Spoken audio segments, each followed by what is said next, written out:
আচ্ছা, একটু আমাদের দিকে সিনিয়র সদস্য লক্ষ্মীনাথ মহোদয় বলবেন পরে। আমি তো বলেছি এখন বাজে পৌনে ছটা কি করবা, 14টা দোকান পুরে ছাই হয়ে গেছে। সুতরাং সেখানে পুলিশ ছিল, প্রশাসন ছিল, কিন্তু তারপরে দমকল বাহিনীকে বাধা দিয়েছে দমকল যাতে চালানো হয়।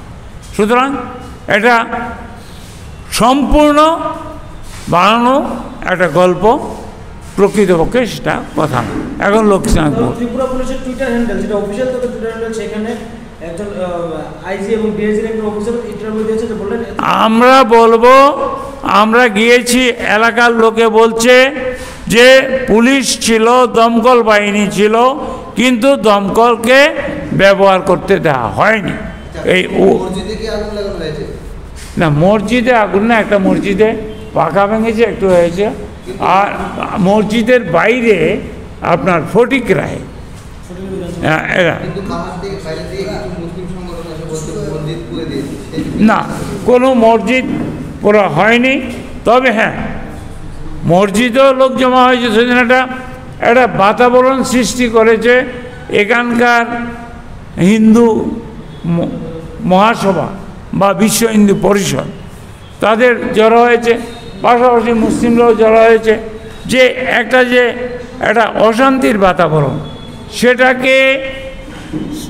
সেটাকে নিউট্রালাইজ করার জন্য সরকারের ভূমিকা নিয়ে আমরা প্রশ্ন তুলছি।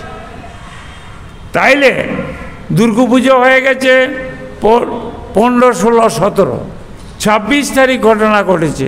ত্রিপুরা সরকার তার যেই স্টেপ নেওয়া উচিত সেই স্টেপ ত্রিপুরা সরকার নিতে ব্যর্থ হয়েছে। আমরা নেন আপনাদের বলেছি, আমি লক্ষ্মীনাথ মহোদয়া এবং চক্রবর্তী আমরা কালকে গিয়েছিলাম, আজকে বেরিয়েছি।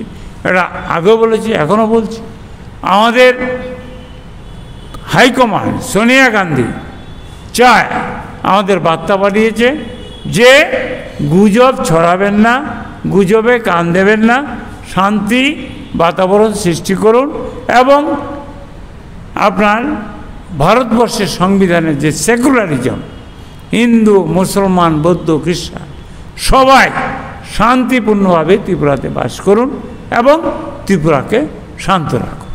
এখন লক্ষ্মীনাথ